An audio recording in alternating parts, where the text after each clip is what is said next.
ઓમ અવતારિણે શ્રી સ્વામિનારાયણાય નમો નમઃ. શ્રી હરિકૃષ્ણાય નમો નમઃ. શ્રી પૂર્ણ પુરુષોત્તમાય નમો નમઃ. મૂળ માત્રના ક્યાંક કાગળિયા હતા ને, એક કાગળી હોય તો મને આપજો. નથી ક્યાંક વચ્ચે દેખાતા હતા.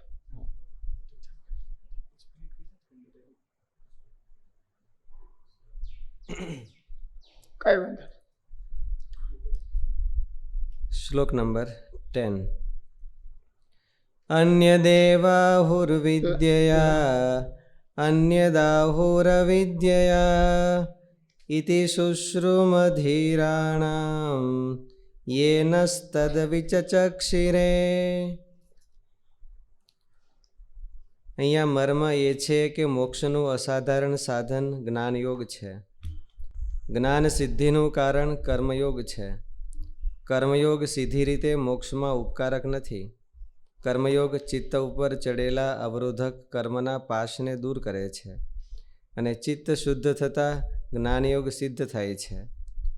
આ રીતે જ્ઞાનયોગ અને ગીતામાં જે કર્મયોગ કીધો એમાં જો ભગવાનનો સંબંધ હોય તો અવરોધો પણ દૂર કરે એકલો, અને ભગવાનમાં પણ સંબંધ સ્થાપન કરે.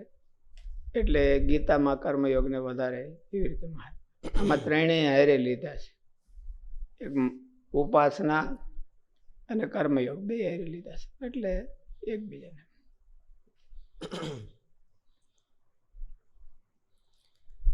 અહીંયા મર્મ એ છે કે મોક્ષનું અસાધારણ સાધન જ્ઞાનયોગ છે. જ્ઞાન સિદ્ધિનું કારણ કર્મયોગ છે. કર્મયોગ સીધી રીતે મોક્ષમાં ઉપકારક નથી. જ્ઞાનયોગ એટલે ઉપાસના. જ્ઞાનયોગ એટલે ઉપાસના એવો અર્થ. જ્ઞાનયોગને તો ઉપાસના જ કહેવાય. નગર જ્ઞાનયોગ બોલો કે તો એને તો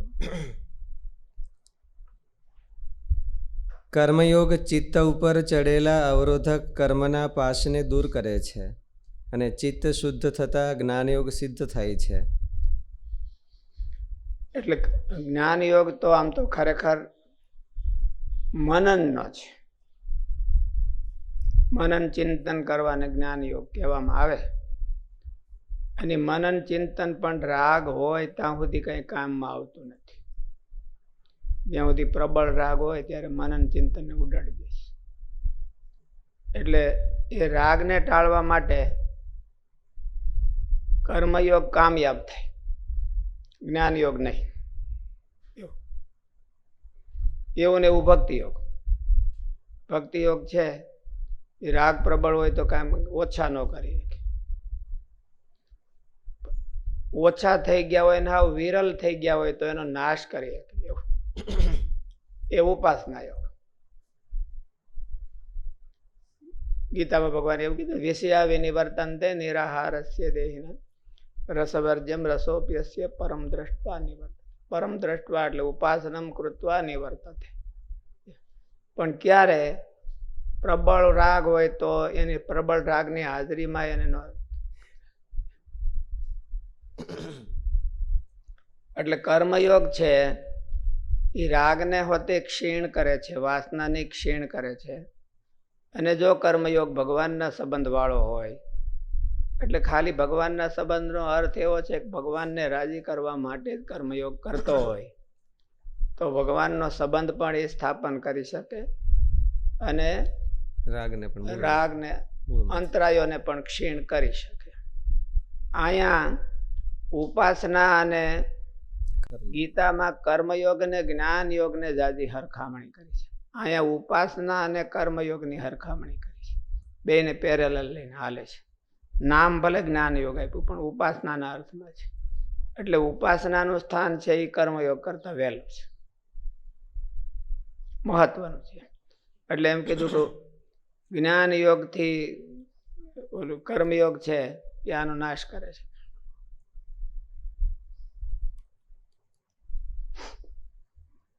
કર્મયોગ ચિત્ત ઉપર ચડેલા અવરોધક કર્મના પાશને દૂર કરે છે અને ચિત્ત શુદ્ધ થતાં જ્ઞાનયોગ સિદ્ધ થાય છે. આ રીતે જ્ઞાનયોગ અને કર્મયોગ વચ્ચે અંગાંગી ભાવ છે. જ્ઞાનયોગ અંગી છે અને કર્મયોગ અંગ છે. આ અંગાંગી ભાવને સમજ્યા સિવાય કેવળ કર્મ અને કેવળ જ્ઞાનમાં રત રહેનારા લોકોને કશું જ સિદ્ધ થતું નથી.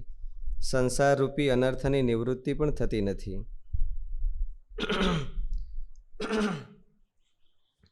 ઋષિઓની પરંપરામાં બ્રહ્મનિષ્ઠ સત્પુરુષોએ ક્યારેય કર્મયોગનો ત્યાગ કર્યો નથી. ઉલટાનું શ્રુતિમાં કહ્યું છે, ક્રિયાવાન એષઃ બ્રહ્મવિદામ વરિષ્ઠ. બ્રહ્મવિદોમાં કર્મયોગી બ્રહ્મવિદ શ્રેષ્ઠ છે. પ્રેમ અને કરુણાથી સભર હૃદયવાળા બ્રહ્મનિષ્ઠ મહાપુરુષોએ જગત કલ્યાણને માટે સતત નિષ્કામ કર્મયોગના અનુષ્ઠાન કર્યા છે. બ્રહ્મજ્ઞાનની ઊંચી ઊંચી વાતો કરી આવતું તો મારે બહુ સરસ પ્રશ્ન આવ્યો હતો મુક્તા કલાપમાં કે ભગવાન છે એ અવાપ્ત સમસ્ત કામ કહેવાય છે. તો એટલા માટે નૈયાયિકો અને બીજા થોડાક એવા એ ભગવાનને મન નથી એવું માને, ઈચ્છા નથી થતી. અને ઈચ્છા છે એ અધૂરાઈની સૂચક છે, દ્યોતક છે. અધૂરાઈ હોય તો કંઈક ઈચ્છા થાય. તો ભગવાનને ઈચ્છા થાય છે કે નહીં? સો અકામયત એકોહમ બહુશ્યામ પ્રજાએ, હું બહુ રૂપે થાવ એવી ભગવાને ઈચ્છા કરી. તો ભગવાનને ઈચ્છા થઈ તો ભગવાનનો એનો અર્થ શું થયો? ભગવાનમાં કાંઈક ન્યૂનતા છે અને ન્યૂનતા હોય એની જ ઈચ્છા થાય. ન્યૂનતા ન હોય તો ઈચ્છા થાય નહીં. તો શ્રુતિમાં તો કેવું કીધું? ભગવાનની ઈચ્છા થાય છે. તો એનો અર્થ એવો થયો ભગવાનને ન્યૂનતા ઠરી. તો એ અવાપ્ત સમસ્ત કામ ન થયા. અવાપ્ત સમસ્ત કામ એટલે ઈચ્છા કરે એ પૂરી થાય. એને ઈચ્છા જ કરવાની, પછી પુરુષ પ્રયત્ન કરવાની જરૂર નહીં. અવાપ્ત સમસ્ત કામ, કામ એટલે એની ઈચ્છા. અવાપ્ત એટલે પૂરી કરેલી છે. સમસ્ત જેની ઈચ્છાઓ એવા એટલે ક્યારની ઓલરેડી પૂરી થઈ ગયેલી છે, હવે એ કંઈ બાકી નથી એમ. એટલે અવાપ્ત સમસ્ત કામ થયું. અને તોય ભગવાને ઈચ્છા કરી તો પછી એનું અવાપ્ત સમસ્ત કામત્વ કેમ રહ્યું? તો કેમ રે? પણ લૌકિક ઈચ્છાઓ નથી કરતી. હે? લૌકિક ઈચ્છાઓ નથી કરતી. લૌકિક એને પારલૌકિક હોય તો હાલો મને એવી ઈચ્છા થાય કે મારે અક્ષરધામમાં જવું છે, તો હું અવાપ્ત સમસ્ત કામ કહેવાવું? એ તો નથી કહેવાવું. કારણ કે એટલી મારે અધૂરી તો છે જ ને, અક્ષરધામમાં જવાનું અધૂરું તો છે જ. તો અવાપ્ત સમસ્ત કામ ક્યાં થયો? ઈચ્છા એ કરું ને અવાપ્ત સમસ્ત કામ થાવ એવું ક્યાંથી બને? તો ભગવાનને એવું થયું. લૌકિક અલૌકિક નો આ પ્રશ્ન નથી રહ્યો. અવાપ્ત સમસ્ત કામ ભગવાનને તો સકામયતા એકોહમ બહુશ્યામ પ્રજાએ, ભગવાને એવી કામ ના કરી. અવાપ્ત સમસ્ત કામત્વનો અર્થ એવો કે પોતાને માટે કાંઈક ઈચ્છા ન હોય. સ્વકામયત એકોહમ બહુશ્યામ પ્રજાએ શા માટે કર્યું ભગવાને?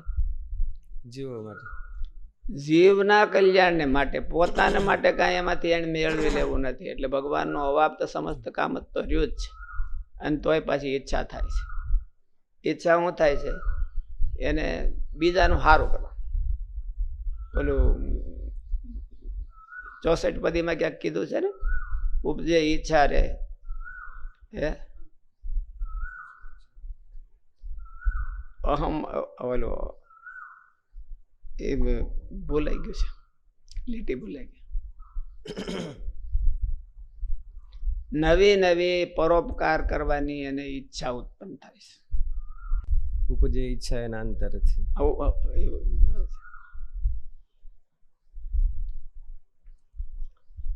એવા ક્યાંથી એકે રે નિર્મળ અંતર નિષ્કામી, બીજા હોય બહુ એની આગળ આવે છે.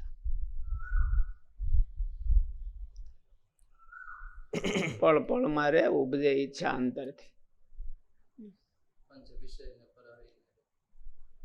વર્તે છે જન પણ વિકારે. ઓલું ઉપજે ઈચ્છા અંતરથી એવું હોતે આવે છે.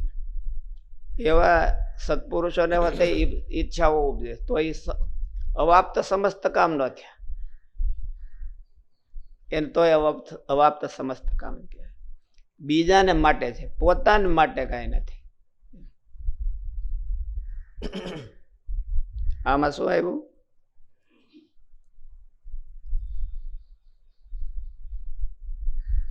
પ્રેમ અને કરુણાથી સભર હૃદયવાળા બ્રહ્મનિષ્ઠ મહાપુરુષોએ જગતના કલ્યાણ માટે સતત નિષ્કામ કર્મયોગના અનુષ્ઠાન કર્યા છે. બીજાને માટે,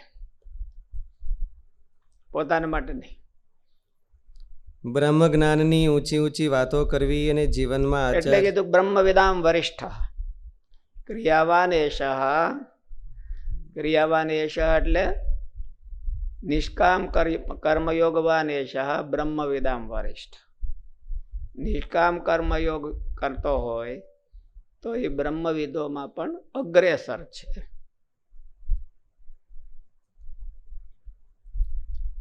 પોતાને માટે કાંઈ ન હોવું જોઈએ. સેલ્ફિશલેસનેસ હોવું જોઈએ. પોતાનો સ્વાર્થ એમાં સરતો હોય એવી ઈચ્છા એને કંઈ થતી નથી. એવી ઈચ્છાઓથી દૂર રહે છે. શાસ્ત્રીજી મહારાજે ગુરુકુળ શરૂ કર્યું ત્યારે બહુ સરસ કીધું. મહારાજને પ્રાર્થના કરી હતી કે મહારાજ આમાં મારો કાંઈ સ્વાર્થ દેખાતો હોય અને હું કંઈ ભૂલતો હોઉં તો આને આગળ વધવા દેતા નહીં. મારો કાંઈ સ્વાર્થ ન દેખાતો હોય અને કેવળ તમને રાજી કરવા માટે જ કરતો હોઉં તો આગળ વધવા દઈશું. આપણે કોઈ એવી સાચી પ્રાર્થના કરી ન હોય કે ભગવાનને હું નહીં વળી ભગવાન પાસે રોકી દેતો, એટલે બીજા કોઈ એવી સાચી પ્રાર્થના કરી ન હોય. એને કહેવાય અવાપ્ત સમસ્ત કામ. અને તો પણ ઈચ્છા પછી થાય. બ્રહ્મ જ્ઞાનની ઊંચી ઊંચી વાતો કરવી અને જીવનમાં આચાર શૂન્યતા હોય તો બ્રહ્મ જ્ઞાન વેદ્યું અને વાંઝ્યું કહેવાય. વંધ્યા ગાય જેવા આ જ્ઞાનથી કશો ફાયદો થતો નથી. એ જ રીતે જ્ઞાનયોગને ચૂકીને કેવળ કર્મોમાં રત રહેવું એ તો પશુઓનો ધર્મ કહેવાય. પશુવત જીવન જીવવાથી ક્યારેય અમૃતની પ્રાપ્તિ થતી નથી. માટે સારાંશ એ છે કે સત્કર્મોથી ચિત્તને શુદ્ધ કરવું અને શુદ્ધ થયેલું ચિત્ત જ્ઞાન સિદ્ધ કરે અને આવું જ્ઞાન મોક્ષ સિદ્ધ કરે. ન કેવળ સત્કર્મનું આચરણ કરવું કે ન કેવળ જ્ઞાનનું આચરણ કરવું. અહીં એક પ્રશ્ન છે કે 11મા મંત્રમાં અવિદ્યયા મૃત્યુમ તીર્ત્વા વિદ્યયા અમૃતમ અશ્નુતે. અહીંયા મૃત્યુને તરીને અમૃતને પ્રાપ્ત કરવાની વાત કરી છે. આ અર્થમાં પુનરુક્તિ થાય છે. આ પુણ્ય પાપને તરી જવું એ જ અમૃતની પ્રાપ્તિ છે. તો ફરીને અમૃતમ અશ્નુતે કહેવાની શી જરૂર છે? આ પ્રશ્નનું સમાધાન નીચે પ્રમાણે છે. મૃત્યુમ તીર્ત્વા અને અમૃતમ અશ્નુતે આ બંને વાક્યોનો વિષય જો એક હોય તો પુનરુક્તિ થાય, પરંતુ વાક્યોનો વિષય ભિન્ન ભિન્ન છે, માટે પુનરુક્તિ નથી. મૃત્યુમ તીર્ત્વાનો અર્થ છે ઉપાયમાં એટલે કે સાધનમાં જે અવરોધક છે તેને તરી જવું, અને અમૃતમ અશ્નુતેનો અર્થ છે ઉપેયમાં એટલે કે સાધ્યમાં જે વિરોધી છે તેને દૂર કરી સાધ્ય પ્રાપ્તિ કરવી. આ રીતે મૃત્યુમ તીર્ત્વાનું અનુસંધાન સાધન સાથે છે અને અમૃતમ અશ્નુતેનું અનુસંધાન સાધ્ય સાથે છે. અહીં બ્રહ્મ પ્રાપ્તિ સાધ્ય છે, બ્રહ્મ જ્ઞાન સાધન છે. મૃત્યુ તરવાનો અર્થ છે બ્રહ્મ જ્ઞાન રૂપી સાધનની ઉત્પત્તિમાં પ્રતિબંધક પાપોનો વિનાશ કે જે અવિદ્યાથી અર્થાત કર્મયોગથી થાય છે. અમૃતમ અશ્નુતેનો અર્થ છે બ્રહ્મની પ્રાપ્તિરૂપ સાધ્યમાં અવરોધક સર્વ પાપોનો નાશ જે વિદ્યા અર્થાત જ્ઞાન યોગથી થાય છે. તૈતરીય નારાયણ ઉપનિષદમાં કહ્યું છે કે ધર્મેણ પાપમ અપનુદતિ. ધર્મથી પાપનું નિવર્તન થાય છે. ટૂંકમાં જોઈએ તો સત્કર્મોથી હૃદયમાં જ્ઞાનયોગ વૃદ્ધિ પામે છે જ્ઞાનયોગનો અર્થ માત્ર આત્માની ઉપાસના એવો નહીં, પરંતુ પરબ્રહ્મની ઉપાસના એવો છે. માટે સત્કર્મોથી પરબ્રહ્મની ઉપાસના, જ્યાં જ્યાં જ્ઞાન યોગ કીધો એને ભગવાનની ઉપાસના તરીકે જ લીધો છે. માટે સત્કર્મોથી પરબ્રહ્મની ઉપાસના સુદૃઢ થાય છે અને પરબ્રહ્મની ઉપાસનાથી પરબ્રહ્મની પ્રાપ્તિ થાય છે. સત્કર્મોને છોડીને પરબ્રહ્મની ઉપાસના કરે છે તેને ઉપાસના દ્રઢ થતી નથી. તૂટેલા ઘડામાંથી પાણી સ્રવી જાય તેમ ધર્મભ્રષ્ટ ઉપાસકના હૃદયમાંથી ઉપાસના સ્રવી જાય છે.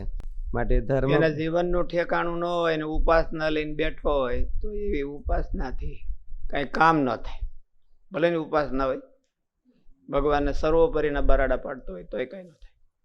ભગવાનને માટે કર્યું શું એને કઈ નહીં, ખાલી સર્વોપરી સર્વોપરી. સત્કર્મોને છોડીને પરબ્રહ્મની ઉપાસના કરે છે તેને ઉપાસના દ્રઢ થતી નથી. તૂટેલા ઘડામાંથી પાણી સ્રવી જાય તેમ ધર્મભ્રષ્ટ ઉપાસકના હૃદયમાંથી ઉપાસના સ્રવી જાય છે. ઓલું કંઈક છે,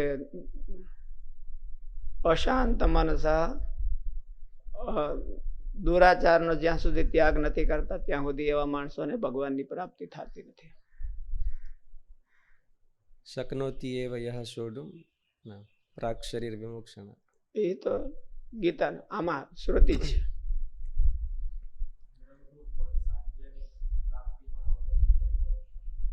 હે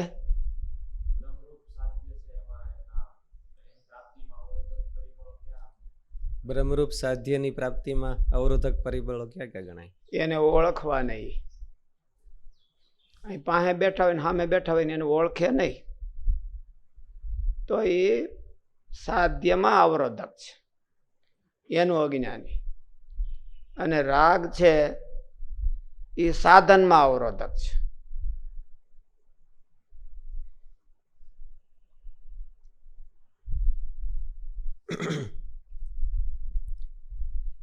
મહારાજ હતા તો મહારાજ વખતે મહારાજને ઓળખી ન શકે તો એનો અર્થ એવો છે કે સાધન બહુ જાજા કર્યા હોય પણ ભગવાનને ઓળખી ન શકે. બીજા કરતા આચરણ બહુ આમ આગળ હોય પણ ભગવાનને ઓળખી ન શકે તો એ સાધ્યમાં અવરોધ કહેવાય. એટલે જ્ઞાન યોગ છે એનાથી પૂરું થાય. જ્ઞાન યોગનો અર્થ જ એવો થાય કે ઉપાસના કરે એટલે ભગવાનને ઓળખે, ભગવાન કેવા છે એનો સ્વભાવ કેવો છે એ બરાબર ઓળખે એટલે એ વિઘ્ન ટળી જાય. એને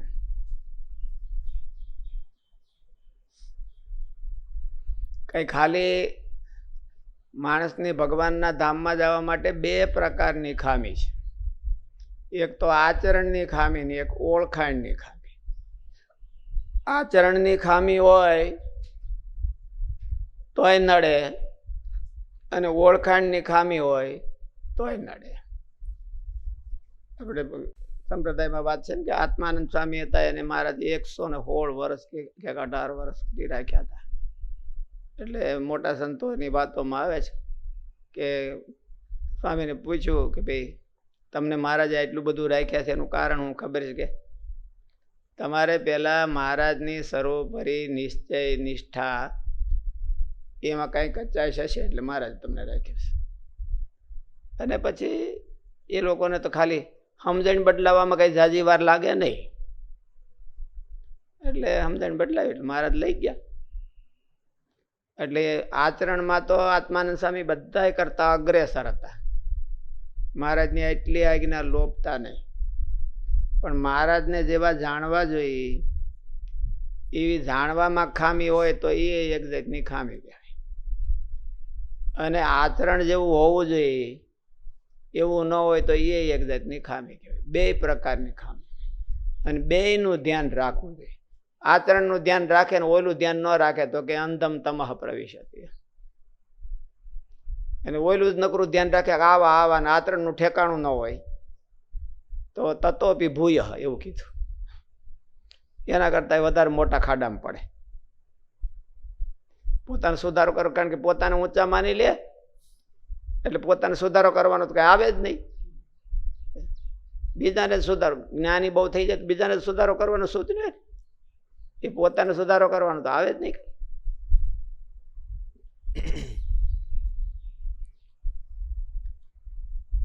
સત્કર્મોને છોડીને પરબ્રહ્મની ઉપાસના કરે છે. બુદ્ધિવાળાનું કામ શું જાજુ? હે? બુદ્ધિવાળાઓ એનું જાજુ કામ શું? હે? બીજાને ગાઈડલાઈન આપીએ, બીજાને સલાહ દેવી, સલાહ દે, ગાઈડલાઈન આપીએ, હારે શબ્દમાં ગાઈડલાઈન આપીએ. એ બુદ્ધિવાળાનું કામ ન કરું, પોતાની ગાઈડલાઈન બાકી રહી જાય.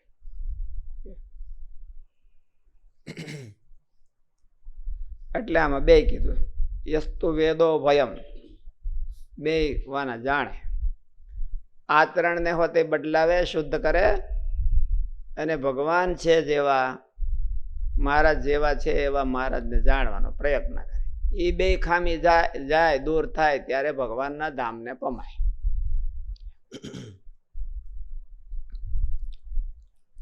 સત્કર્મોને છોડીને પરબ્રહ્મની ઉપાસના કરે છે તેને ઉપાસના દ્રઢ થતી નથી.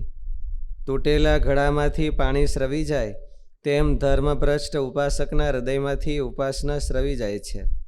માટે ધર્મપૂર્વક ઉપાસના કરવી અને ઉપાસનાથી બ્રહ્મની પ્રાપ્તિ કરવી.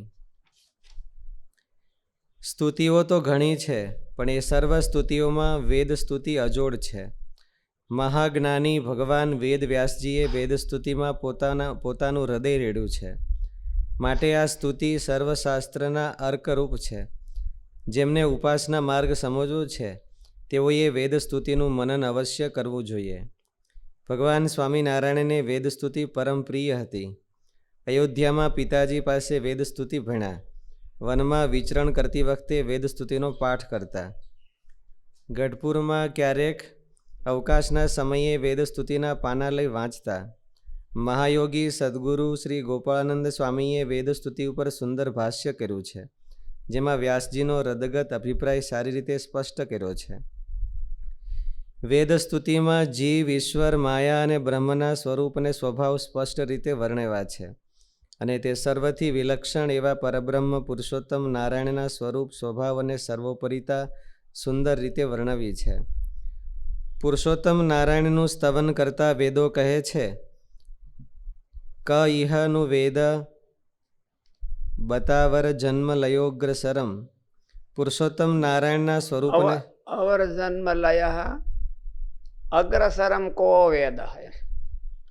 વાહેથી જન્મ હોય એ આગળ જન્મેલા ને કેમ ક્યાંથી ખબર હોય કે એને શું કર્યું હતું? એમ કોનું વેદ કો શું છે? ક ઇહનું વેદ બત અવર જન્મ લયોગ્રસરમ. અવર જન્મ લય અગ્રસરમ કોન વેદ. ભગવાન છે એ બધા એના કરતા પૂર્વ છે. આગળ આવી ગયું ઓલા અને જ દેકમ મનસો જેવી નૈન દેવ આપનો વેન પૂર્વ મર્ષત. આગળથી જ આવી ગયા હોય એને કેવી રીતે પકડી? એટલે ભગવાન છે એ બધા કરતા અગ્રેસર છે, અગ્ર જન્મ છે. અગ્ર જન્મ જ ન કહેવાય, અને જન્મ જ છે નહીં, અનાદિ છે. એટલે એને કોણ જાણે? કોઈ ન જાણીએ. વાહેથી જન્મ હોય એટલે ન જાણીએ. વાહેથી જન્મવું એ ગુનો નથી, જોકે, પણ વાહે રહેવું એ ગુનો છે. વાહે રહી જવું એ ગુનો છે. વાહેથી જન્મવું એ ગુનો નહીં. કે ઘણા વાહેથી જન્મે તો અગર થઈ જાય. સુખદેવજી વ્યાસ ભગવાનના દીકરા હતા એટલે વાહેથી જન્મ કહેવાય ને. તો વ્યાસ ભગવાન કરતા આગળ વધી ગયા. વ્યાસ ભગવાન એની કથા સાંભળવા આવે અને સુખદેવજી કથા કે.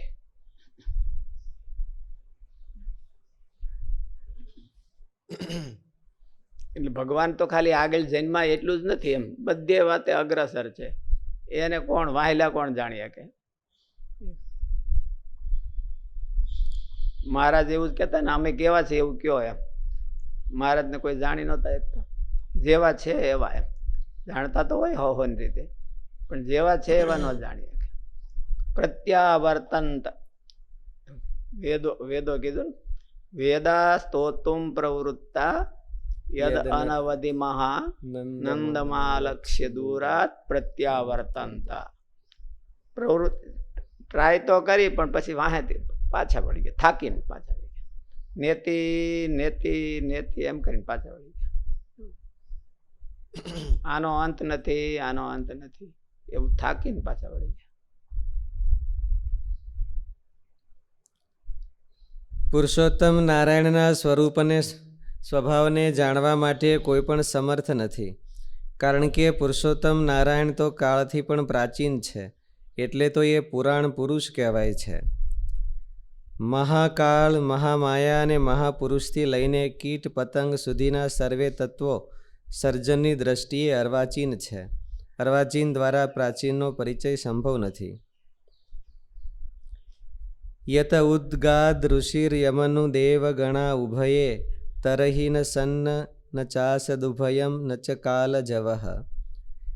એક એવો પ્રલયનો સમય હતો કે જ્યારે સૃષ્ટિના સર્વ તત્વો નામ રૂપના ભેદથી રહિત થઈને માયાના ઉદરમાં પોઢ્યા હતા, અને માયા પણ અક્ષર બ્રહ્મના એક દેશમાં લીન હતી. સર્જન અને વિસર્જનના સર્વ વેગો શાંત હતા. સત અને અસત સૃષ્ટિના પ્રવાહો બંધ હતા. સમયના સર્વ વેગો સ્તંભિત થઈ ગયા હતા. આવા સમયે માયાના ઘોર અંધકારથી પાર પરમ પ્રકાશમય અક્ષરધામને વિશે મુક્ત મંડળના મધ્યમાં પુરુષોત્તમ નારાયણ વિરાજમાન હતા, અને દિવ્ય પ્રકાશમય શરીરધારી મુક્તો નાનાવિધ ઉપચાર દ્રવ્યોથી પુરુષોત્તમ નારાયણની સેવા કરી રહ્યા હતા. એ સમયે પરમ કરુણામય પુરુષોત્તમ નારાયણને લીલા વિહાર માટે સર્જનનો સંકલ્પ થયો, અને પ્રભુના એ સંકલ્પને અક્ષર બ્રહ્માત્મક મહાપુરુષે ઝીલી લીધો. આ અક્ષરાત્મક પુરુષને પુરુષોત્તમ નારાયણ સાથે અસાધારણ પ્રીતિ છે. પરિણામે પોતાના પ્રિયતમ પરમાત્માની મરજી સમજતા મહાપુરુષને સહેજ પણ વિલંબ ન થયો. મહાપુરુષને થયું, મારા સ્વામીને સર્જન કરવાનો સંકલ્પ છે, તો આ સર્જનની સેવા હું કરીશ અને તેમને પ્રસન્ન કરીશ. ભગવાન સ્વામિનારાયણે શિક્ષાપત્રીમાં મુક્તિનું સ્વરૂપ નિરૂપણ કર્યું છે. શ્રીહરિ કહે છે, બ્રહ્મપુરમાં બ્રહ્મભાવે પરબ્રહ્મની સેવા કરવી તે મુક્તિ છે. અક્ષરધામના મુક્તો શ્રીહરિની વિવિધ પ્રકારે સેવા કરે છે. હરિલીલામૃત જેવા ગ્રંથોમાં એ સેવાનું સુંદર નિરૂપણ કર્યું છે. અક્ષરધામના સર્વ ભોગ ચૈતન્યમય છે, અને આનંદ તેનું પરિણામ છે. અક્ષરધામની રીત જગત કરતાં તદ્દન જુદી અને દિવ્ય છે. ત્યાં મહેલો ચૈતન્યમય, મહેલની ભોગ સામગ્રી ચૈતન્યમય, ફળો ચૈતન્યમય, ફૂલો ચૈતન્યમય, સેવાની બધી જ સામગ્રી ચૈતન્યમય છે. એટલું જ નહીં, ક્યારેક કોઈ મુક્તને મોજ ચડે કે મારે શ્રીહરિના કુંડળ થઈને સેવા કરવી છે, તો કુંડળ રૂપે છે. કોઈ મુક્તને હાર બનવાનો સંકલ્પ થાય તો શ્રીહરિના હૈયાનો હાર બને છે. કોઈ મુક્તને મોજ ચડે કે મારે મુગટ બની સેવા કરવી છે, તો મુગટ બની સેવા કરે છે. કોઈ શ્રીહરિ પાસે નૃત્ય કરે છે, કોઈ શ્રીહરિ પાસે ગાન કરે છે. કોઈ એક દ્રષ્ટિથી માત્ર શ્રીહરિના દર્શન કરે છે, તો કોઈ મુક્તો આસપાસનું બધું જ ભૂલીને પોતાના આત્મ સ્વરૂપને પણ ભૂલીને અત્યંત પ્રેમે કરીને મહારાજની મૂર્તિમાં એકરસ થઈ જાય છે, અને નિર્વિકલ્પ સમાધિની અતિ ઉત્તમ મહાદશાને અનુભવે છે. આ વિવિધ ભાવો અને સેવામાં પરિવર્તન ક્યારે અને કેમ થાય તેનો કોઈ નિયમ નથી. અક્ષરધામના મહામુક્તો અલૌકિક ભાવ દશામાં જીવે છે. આ દિવ્ય સભામાં શ્રીહરિના સર્જનના કરુણામય સંકલ્પને જે અક્ષર મુક્તે ઝીલો તે મહાપુરુષ કહેવાય. મહાપુરુષને પુરુષોત્તમ નારાયણમાં અસાધારણ પ્રીતિ હોવાથી આંખના ઈશારા માત્રથી પ્રભુના હૃદયમાં ભાવને પામી ગયા. એક સાહજિક નિયમ છે, જેને જે સાથે પ્રેમ હોય તેની મરજી સમજતા વાર ન લાગે. ઘણા સેવકો એવા હોય કે તમે સ્પષ્ટ કહો તોય ન સમજે, કહો કાંઈ ને કરે કાંઈ. ઘણા સેવકો એવા હોય ખૂબ સ્પષ્ટ કહો ત્યારે માંડ સમજે. ઘણા સેવકો એવા હોય કે ઈશારાથી સમજી જાય. ઘણા સેવકો એવા હોય કે જેને એને ઇંગિતજ્ઞ કહેવાય. ઈશારાથી એને ખબર પડી જાય કે ચહેરા ઉપરથી, પણ એ ક્યારે ખબર પડે? એની માં હોય, એ છોકરું રોતું હોય તેને ખબર પડે કે આ શું કરવા ભૂખ્યું થયું છે કે એને સી કરવા જવું છે. એની માને ખબર પડી જાય કે હું વાંધો છે, એ તરત જ ખબર પડી જાય, કારણ કે એ ચહેરા ઉપરથી જોડે છે. છોકરાને હું જરૂર છે, કારણ કે એને માને એના છોકરામાં બહુ હેત છે. હેત હોય ને એટલે ચહેરા ઉપરથી ખબર પડે, અને હેત ન હોય તો માથામાં ફટકારે તો ખબર ન પડે. ઊંધું જ બાફીને આવે. જે કરવાનું હોય એ કીધું ન કરે, બીજું બાફીને આવે કે સારું બાફ્યું છે કુકરમાં.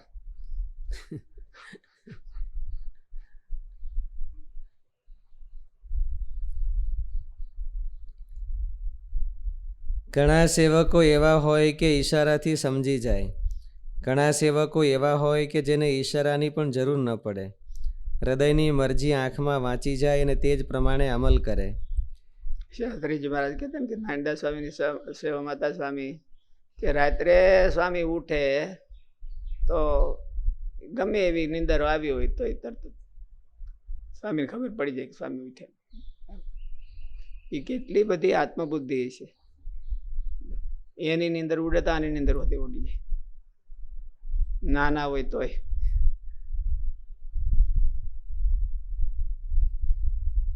પૂજ્ય ગુરુદેવ શાસ્ત્રીજી મહારાજ આવા સેવકોને ઇંગિતજ્ઞ કહેતા અને બીજાને સંધ્યા બળદ જેવા કહેતા. સંધિયો બળદ હોય પાઠો મારે તો આમ ઉભો રે, બવડો લાંબો કરી દે, હાલે નહીં. અને વઢિયારો બળદ હોય તો એને ભૂલમાં રાશ અડી ગઈ હોય ત્યાં તો ફૂફાડા મળે મારવાની, પકડી રાખવો પડે. એટલે બળદ જેવા કહેતા સ્વામીજી, બળદ જેવા તો. એટલે જ્ઞાન સ્વામી પછી કે સ્વામી બળદ જેવા તો કઈ વાંધો નહીં, ડચ કે તો હાલે.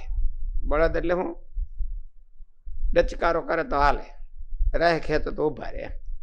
એટલે કે બળદ જેવા માનો તો કઈ કાંઈ વાંધો નહીં, પણ કે વઢિયારા જેવા માનો. બળદ હોતે ખેડૂતની મરજીને માપી લે. હારા બળદ હોય તો, ઘોડું જાતવાન ઘોડું હોય તો એ માલિકની મરજીને માપે. મહારાણા પ્રતાપનો ચેતક હતો તો કે માર સલાંગ કે બોલો શાહજાદો હતો એની પાંઠે જ પોગાડી દીધો અને ભાલો માર્યો એનું કરીને પછી વયો ગયો ચેતક. એટલે એની મરજીને જાણતો હતો. રાણા પ્રતાપની મરજી થઈ ઈશારો કર્યો હોય તો તોડી નાખે. શાહજાદો તો હાથી ઉપર બેઠો હતો.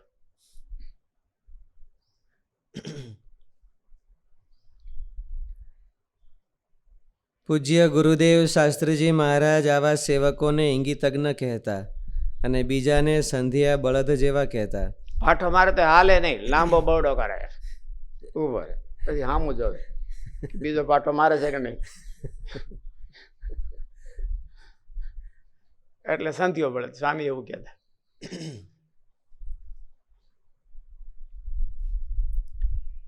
પૂજ્ય ગુરુદેવ શાસ્ત્રીજી મહારાજ આવા સેવકોને ઇંગિતજ્ઞ કહેતા અને બીજાને સંધ્યા બળદ જેવા કહેતા કે જેને મારો તો પણ હાલવાનું નામ ન લે.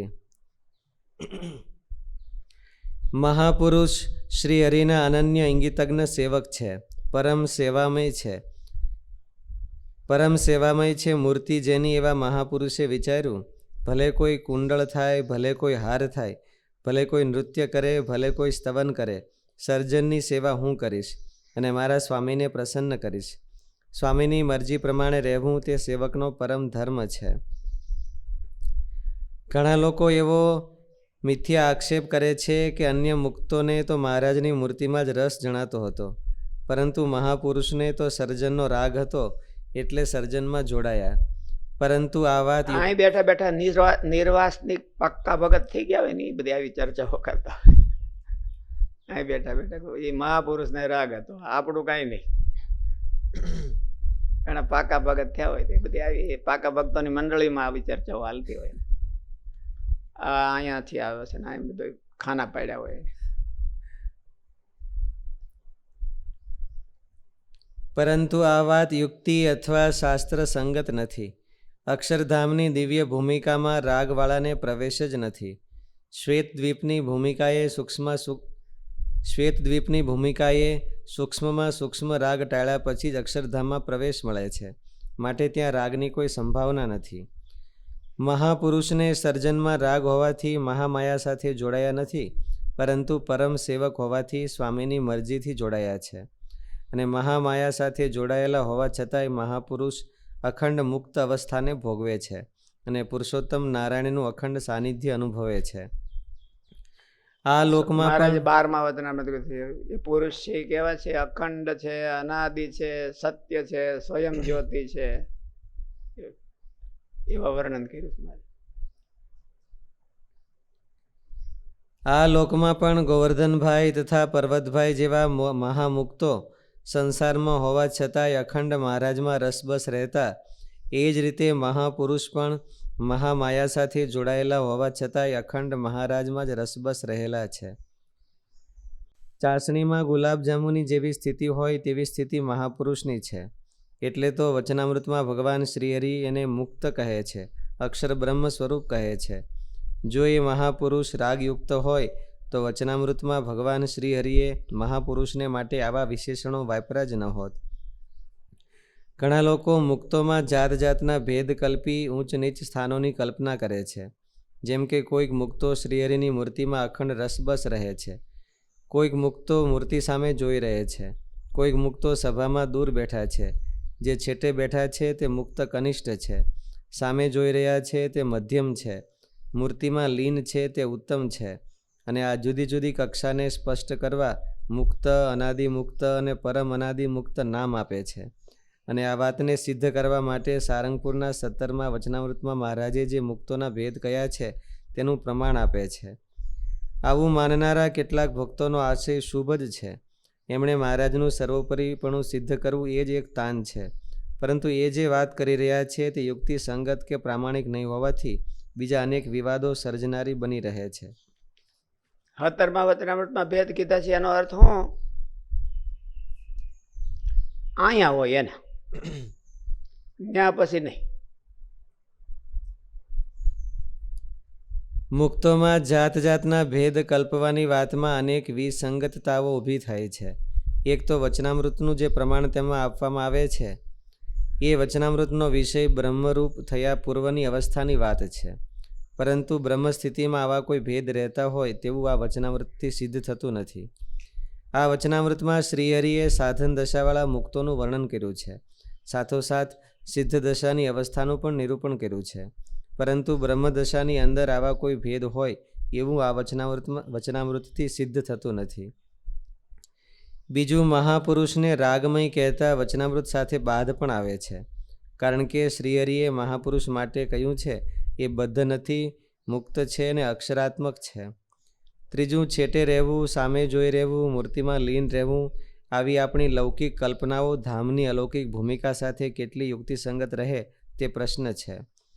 શ્રીહરિની મૂર્તિ કોઈ એવી બ્લેક હોલ જેવી નથી કે જેની અંદર મુક્તો પ્રવેશી જાય.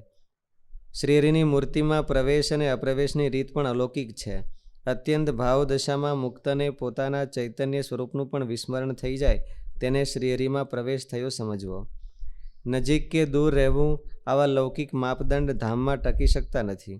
ને લોકમાંય શ્રીહરિએ વચનામૃતમાં લખ્યું છે તેમ 1000 ગાઉ છેટે હોય તો પણ સમીપમાં છે, અને સમીપે હોય તોય 1,00,000 ગાઉ છેટે છે. શ્રીહરિએ તો એટલે સુધી કહ્યું છે કે ભગવાનની મરજીમાં વર્તનારા સંત દૂર જાય તો પણ ભગવાનથી અણુમાત્ર છેટા નથી, કેમ કે ભગવાનની મૂર્તિ એવા સંતની સાથે ને સાથે જાય છે. એટલે મહાપુરુષને આવા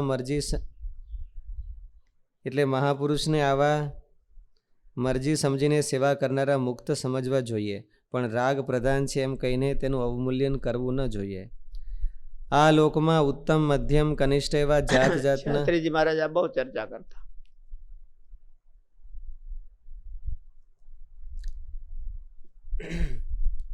તો મુક્ત ધામમાં બધા સરખા જ છે એવો ધામમાં તો એવું થાય, એનો અર્થ એવો થાય તો સુખ બધાને ઓછું હતું આવે છે એવું?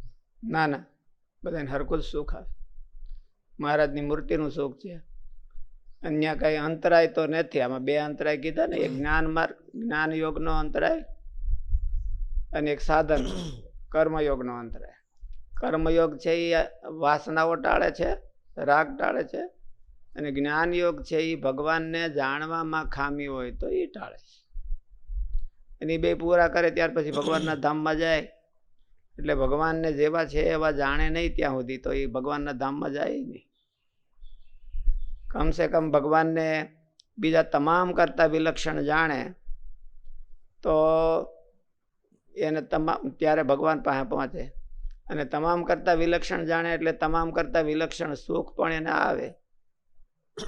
હવે કોની હારે કમ્પેરિઝન કરે, ત્યાં તો બધા ધામમાં ગયા હોય તો બધા એક હરખા જ હોય, કારણ કે બધા વિઘન પાર કરીને ગયા હોય.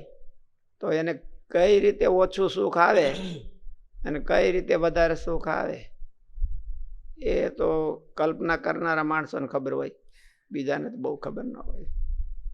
છતાં એને ક્યાંક કલ્પના કરી રાખી હોય. તો એવું શાસ્ત્રમાં ક્યાંય નથી. ઉપનિષદોમાં, બ્રહ્મસૂત્રમાં કે વચનામૃતમાં એવું બહુ નથી. આમાં જે વચનામૃતમાં વિભાગ કર્યા છે જ્યાં મુક્તોના, એ બધા સાધન દશામાં હોય અને ભગવાનના ધામમાં ગયા હોય એની પહેલાના વિભાગો કર્યા છે. 17મા વચનામૃતમાં મુક્તના ભેદ કર્યા છે અને લોયાના 12મા વચનામૃતમાં 6 પ્રકારનો નિશ્ચય છે, એમાં ભેદ કર્યા છે. એ બધા ક્યારના?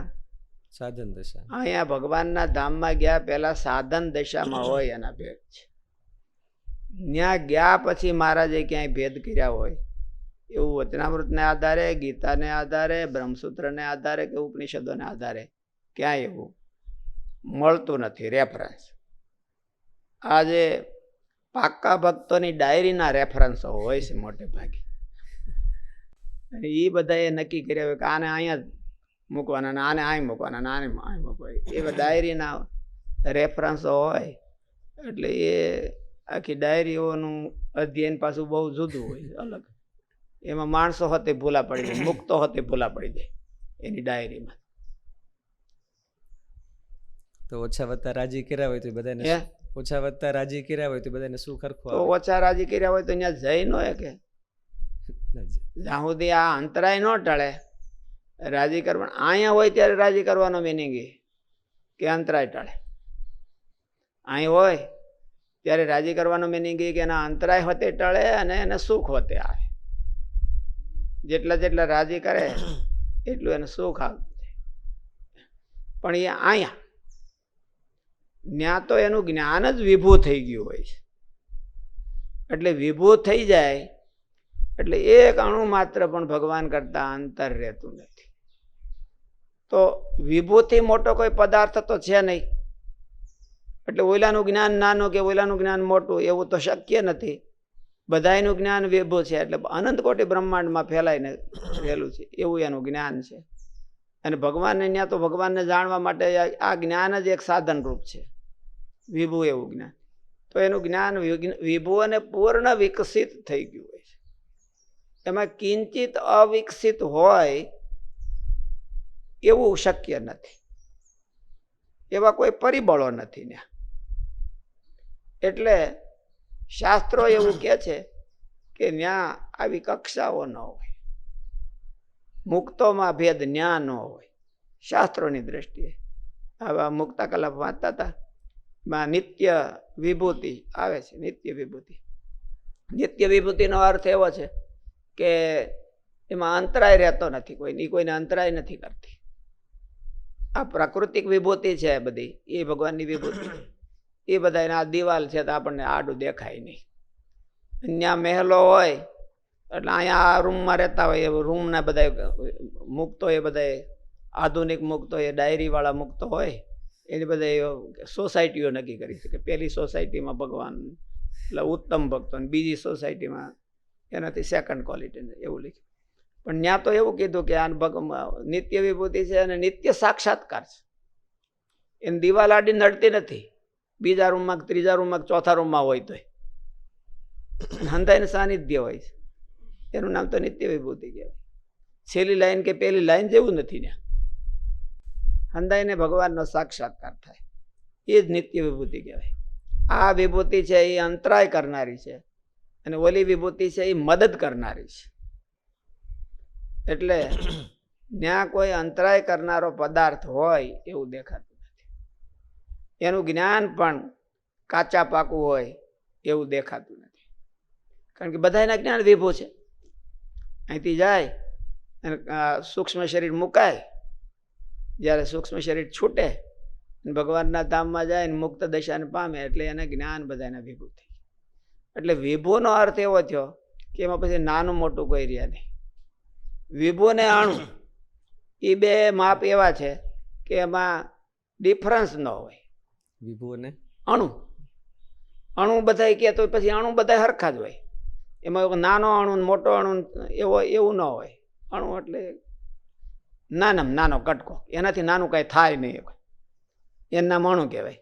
અને વિભુ એટલે પૂર્ણ વિકસિત જ્ઞાન વિભુ થઈ જાય. એટલે એમાં પછી અનાદિ મુક્ત હોય એનું જ્ઞાન અને આદિ મુક્ત હોય એનું જ્ઞાનમાં ફેર રહે નહીં. ધામમાં ગયા પછી ન રહે. એવું બ્રહ્મસૂત્ર, ગીતા, ઉપનિષદ અને વચનામૃતમાં પણ. વચનામૃત છે ને એની હારોહાર છે. જરાય કરતા જરાય બ્રહ્મસૂત્ર કે ઉપનિષદ કે એની કરતા ઓછું નથી. વચનામૃતને એકને જ જો ઊંડાણથી અભ્યાસ કરે તો એને કાંઈ બાકી રહે નહીં. પણ બીજા શાસ્ત્રોનો અભ્યાસ તો શું કરવાને? વચનામૃતમાં ઊંડાણ પ્રાપ્ત થાય એટલા માટે કરવાનો હોય છે કે વચનામૃતમાં હું વિગત આપી છે એ એને ખબર પડે. એટલા માટે બીજા શાસ્ત્રોનો અભ્યાસ તો વધારે સમજે.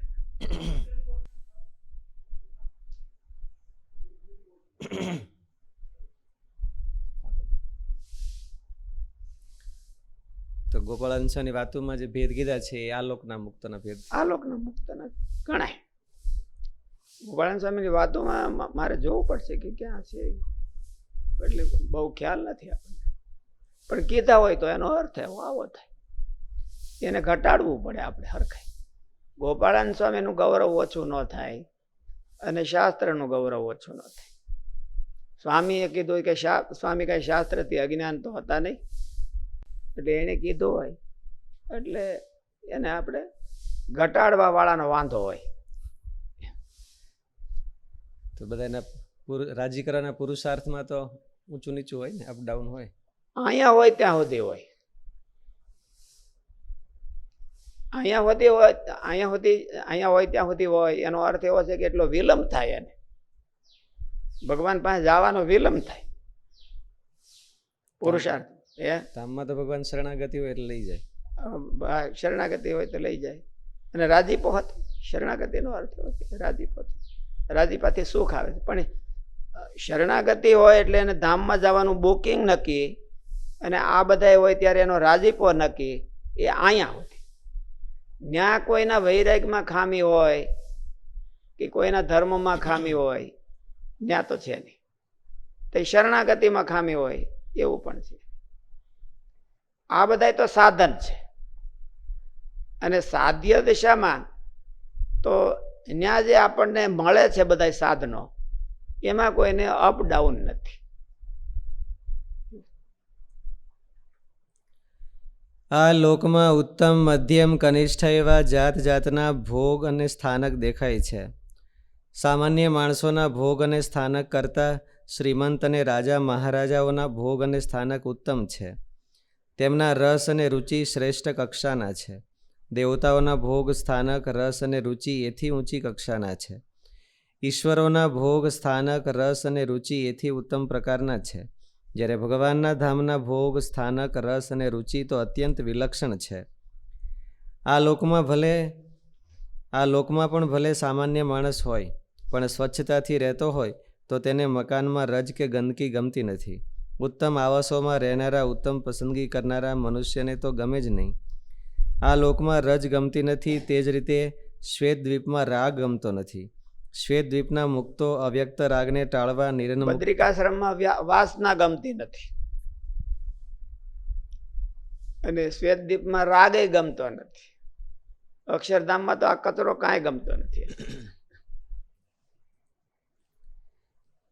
આ લોકમાં રજ ગમતી નથી. ગોપાળાન સ્વામીની વાતો મને એમાં લખ્યું છે ને, શ્વેતદ્વીપના મુક્તો છે એ રાગ ટાળવાનો પુરુષાર્થ કરે છે.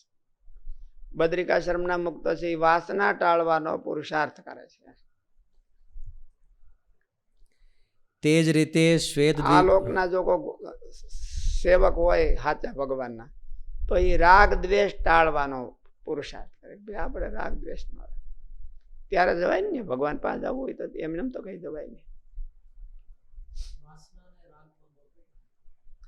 વાસના અને રાગમાં ડિફરન્સ? વાસના બધી જ પ્રકારની હોઈ શકે અને રાગ છે એ પર્ટિક્યુલર હોય છે કે આ વસ્તુનો રાગ આવે. આમ તો બે એક જ કહેવાય, બીજું કઈ એમાં ફેરફાર બહુ ન કહેવાય. વાસના એના કરતા મોટી કહેવાય. અનાદિ વાસના છે એ એના કરતા વધારે હેવી શબ્દ છે રાગ કરતા. બાકી રાગ એ જ વાસના કહેવાય, બીજું કઈ.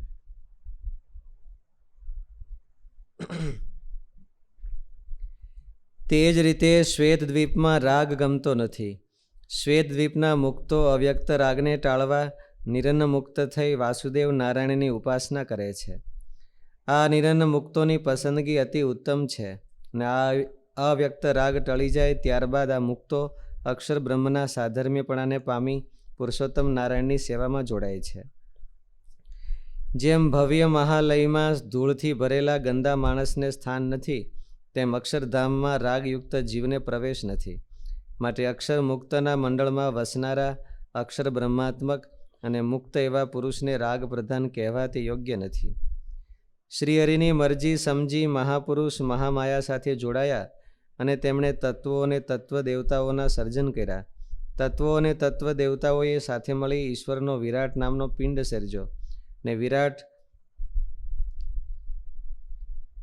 તત્વો અને તત્વ દેવતાઓએ સાથે મળી ઈશ્વરનો વિરાટ નામનો પિંડ સર્જ્યો ને વૈરાજ પુરુષરૂપ ઈશ્વર દ્વારા બ્રહ્મા શંકર પ્રજાપતિ. વૈરાજ એટલે ચેતન આત્મા અને વિરાટ એટલે એનું શરીર.